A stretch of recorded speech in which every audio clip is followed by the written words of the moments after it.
Welcome to fandom. তো চলে এসেছি ইন্ডিয়ান ফুটবল আপডেটের ভিডিও নিয়ে। তো একটা বিশাল বড় আপডেট তো রয়েছে, অনেকে দেখেই নিচ্ছে, সোশ্যাল মিডিয়াতে বেরিয়েছে। তো সেটা নিয়েই বলবো মেনলি। সেটা হচ্ছে ইস্ট বেঙ্গলের বিদেশি কে আসতে চলেছে, কে হতে চলেছে। তো সেটা নিয়ে তো আলোচনা করবোই। তাছাড়া অনেক কিছু আপডেট রয়েছে। মোহনবাগানের আনোয়ার আলীকে নিয়েও আপডেট রয়েছে, বা মোহনবাগানের কোন কোন প্লেয়ার চেঞ্জ হতে পারে, হাওয়াস কবে আসছে, সেগুলো নিয়ে তো বলবোই। কিন্তু তার আগে বলে রাখি, যারা এখনো অব্দি চ্যানেলটা সাবস্ক্রাইব করেনি তো অবশ্যই কিন্তু সাবস্ক্রাইব করে দিও। তার সাথে বেল আইকনটাও ক্লিক করে দিও রেগুলার নোটিফিকেশন পাওয়ার জন্য। যারা এখনো অব্দি আমাদের ফেসবুক এবং ইনস্টাগ্রাম পেজ দুটো ফলো করনি অবশ্যই কিন্তু ফলো করো।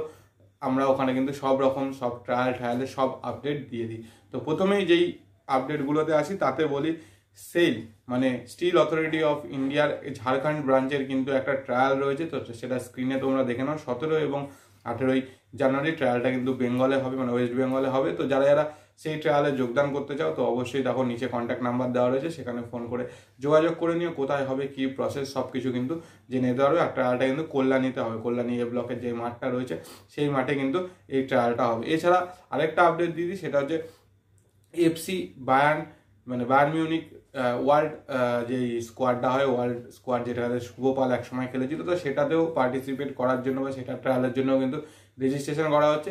সেটাও স্ক্রিনে দেখে নাও। এবং এফসি বায়ার্নের অফিসিয়াল সাইটে গেলেই কিন্তু ওখানে দেখতে পাবে, ঢুকে দেবে, অ্যাপ্লাই নাও রয়েছে। তারপর যে যে প্রসেস বলেছে সেখানে কিন্তু তোমরা আপডেট মানে নিজেদের সিভি বা যা যা বলেছে সেগুলো আপডেট করে দিলেই কিন্তু সুযোগ চলে আসতে পারে বায়ার্ন মিউনিকের হয়ে ট্রায়াল দেওয়ার।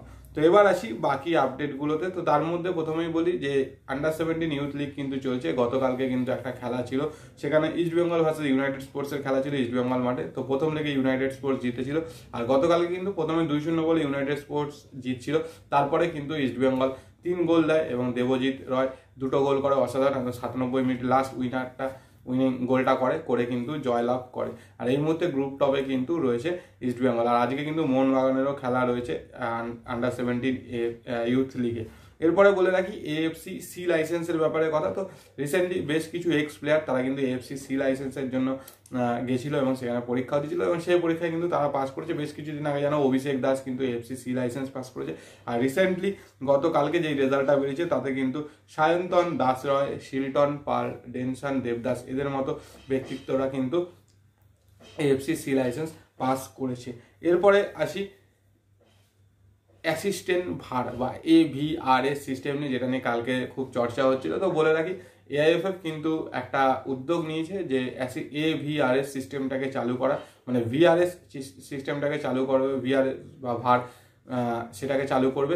তার আগে কিন্তু AVRS সিস্টেমটাকে ওরা দেখতে চাইছে। তো সেটার জন্য কিন্তু প্রসিডিওর আস্তে আস্তে হচ্ছে। তো মোটামুটি এইটা যদি ঠিকঠাক চলে বা এটাতে যদি ঠিকঠাক মতো সব কিছু করতে পারে তাহলেই কিন্তু VARটা ইউজ হবে ইন্ডিয়াতে এবং সেটা যথেষ্ট খরচা সাপেক্ষ। তো মোটামুটি এই সিস্টেমটা যদি চালু করা যায় নেক্সট সিজন থেকে, তাহলে ধরে নেওয়া যায় যে আরও মোটামুটি 2 বছর লাগবে VAR ইন্ডিয়াতে পুরোপুরি চালু হতে। তো মোটামুটি যদি 24-25 সিজন থেকে চালু হয় তো ধরে নাও 26 বা 27-এর দিকে কিন্তু VAR ইন্ডিয়াতে চালু হতে পারে। তো এত তাড়াতাড়ি কিছু হবে না, বাট AIFF যে উদ্যোগটা নিয়েছে, চেষ্টা করছে, এটার জন্য অসংখ্য ধন্যবাদ।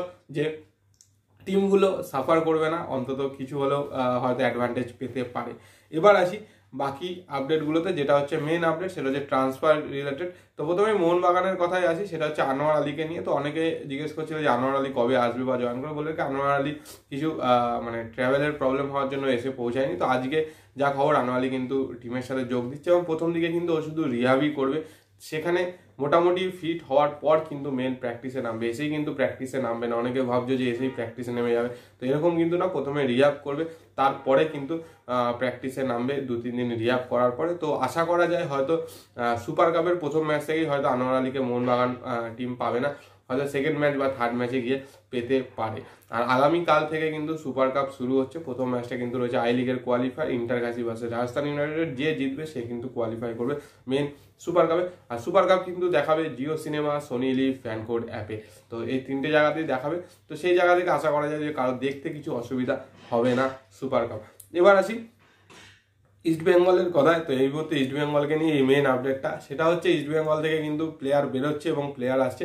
তো মোটামুটি যা খবর তাদের মোবাসির রহমান কিন্তু ইস্ট বেঙ্গল থেকে লোন আউট হচ্ছে, মোস্ট প্রবাবলি চেন্নাই এফসিতে যাচ্ছে ওয়েন কয়েলের আন্ডারে। আর ওয়েন কয়েল যেই ধরনের কোচ, তা সে কিন্তু ইয়ং, স্পিডি এবং ভালো প্লেয়ারদেরকেই চুজ করে। তো চেন্নাই ফার্স্ট লেগটা কিন্তু খুব একটা ভালো খেলতে পারেনি। তো সেখান থেকে শোনা যাচ্ছে মুবাসিরকে কিন্তু লোনের জন্য চেয়েছে চেন্নাই এফসি, এবং যেহেতু ইস্টবেঙ্গল খেলাচ্ছে না বা কাজ করতে মুবাসিরকে ইউজ করছে না, তো সেখান থেকে কিন্তু ওকে লোনে ছাড়তেই পারে। তো সেই জায়গা থেকে কিন্তু একটা চেঞ্জেস হচ্ছে ইস্টবেঙ্গল টিমে হতে চলেছে, এটা তো একটা আশা করা যায়। এবং তার সাথে বলে রাখি জেসিন টিকেকে কিন্তু সুপার কাপের জন্য স্কোয়াডে কিন্তু রেজিস্টার করানো হচ্ছে ইস্ট বেঙ্গলের তরফে। তো কারণ জেসিন টিকে কিন্তু অসাধারণ ভালো খেলে এসছে সিএফএল এ বা অন্যান্য টুর্নামেন্টগুলোতে, বাট শিখা ছিল না, সিনিয়র টিমের সাথে প্র্যাকটিস করছিল, বাট মেন টিমটাতে সুযোগ পাচ্ছিল না। তো সেখানে যদি সুপার কাপে সুযোগ পায়, এটা কিন্তু একটা ভালো সুযোগ নিজেকে প্রমাণ করা জেসিন টিকের ক্ষেত্রে। এরপরে আসি মেন বিদেশির কথা। তো বিদেশি নিয়ে তো অনেক আপডেট ছিল, অনেক ব্রাজিলিয়ান বিদেশি, আর্জেন্টিনিয়ান বিদেশি, অনেক কিছু। তো লাস্ট অব্দি যেটা ছিল সেটা একজন স্প্যানিশ আসার কথা, যেহেতু স্প্যানিশ কোচ তো স্প্যানিশ বিদেশি আসবে, এটা না মোটামুটি এক্সপেক্টেড। তো সেরকমই কিন্তু শোনা যাচ্ছে যে একজন স্প্যানিশ বিদেশি, মানে বিদেশি বলতে সে উইঙ্গেও খেলে এবং অ্যাটাকিং মিডফিল্ডও খেলে, রাইট উইং এবং অ্যাটাকিং মিডফিল্ড এই দুটো পজিশনের মেনলি প্লেয়ার। তো প্রচুর জায়গায় খেলেছে, প্রিমিয়ার লিগ, লা লিগা, সিরিয়ে সব জায়গায় কিন্তু খেলেছে। রিয়াল মাদ্রিদ ইউথ একাডেমি থেকে উঠে আসা প্লেয়ার, যার নাম হচ্ছে ইগো ফালকাও সিলভা। তো একে নিতে চলেছে ইস্টবেঙ্গল। তো মোটামুটি সুপার কাপের জন্যই ওকে আনা হচ্ছে যতদূর শোনা যাচ্ছে। সুপার কাপে ওর পারফরমেন্স দেখে তারপরেই কিন্তু লং টার্ম কন্ট্রাক্ট দেওয়া হবে, এরকম একটা সিদ্ধান্ত হয়েছিল। বাট যদি নিয়ে আসে তাহলে কিন্তু ওকে আবার 1 বছরের বা মানে এই ধরো এই সিজনটা হাফ সিজন যেটা রয়েছে সেই সিজনের জন্য শুধু কন্ট্রাক্ট দিয়ে নিয়ে আসতে পারে।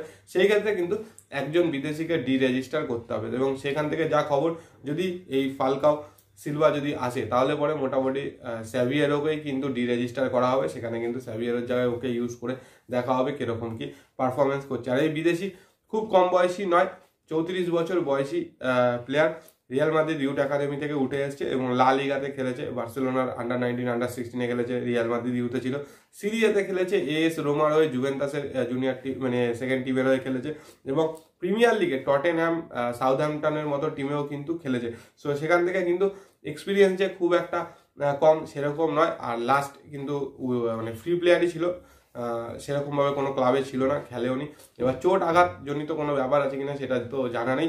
তো যদি এসে এখানে যদি সাইন করতে পারে, ঠিকঠাক খেলতে পারে, তাহলে তো একটা খুব ভালো সাইনিং বলাই যায় ইস্ট বেঙ্গলের জন্য। আর যদি না হয়, পারফর্ম করতে না পারে, তাহলে আবার চেঞ্জ হবে। তো সেটাই দেখার, কারণ এই বিদেশির ওপরে কিন্তু অনেকটা নির্ভর করছে সেকেন্ড লেগে ইস্ট বেঙ্গল কিরকম পারফরমেন্স করবে। আর কিছু তো ডোমেস্টিক সাইনিং অবশ্যই হবে, যেটা লালবেকের কথা হচ্ছিল যে আইজল থেকে ওকে নিতে পারে। তো বলে রাখি ওকে ওর প্রতি ইন্টারেস্টেড আছে, বাট ওর সাথে অনেক জায়গায় দেখছিলাম ডিল ডান হয়ে গেছে। তো ওর সাথে এখনো অব্দি ডিল ডান হয়নি, জাস্ট কথাবার্তা চলছে। তো সেরকমই কিন্তু আরও বেশ কিছু ইয়ং প্লেয়ারের সাথেও কিন্তু কথাবার্তা চলছে। তো আরও একটা দুটো কিন্তু ইনকামিং হবে ইস্ট বেঙ্গল টিমে। তো সেগুলো আরও কিছুদিন হয়তো সময় লাগবে, সুপার কাপ চলতে চলতেই সেগুলো হবে। তো এগুলোই ছিল মোটামুটি আপডেট, যা যা আপডেট ছিল তোমাদের সাথে শেয়ার করে দেওয়া। তোমাদের কি বক্তব্য এই বিদেশি কিনে সেটা অবশ্যই জানিও। আর ভিডিও ভালো লাগলে লাইক শেয়ার কমেন্ট অবশ্যই করবে, তার সাথে বেল আইকনটা ঠিক না করে রেগুলার নোটিফিকেশন পাওয়ার জন্য। তো চলো এখনের জন্য টাটা।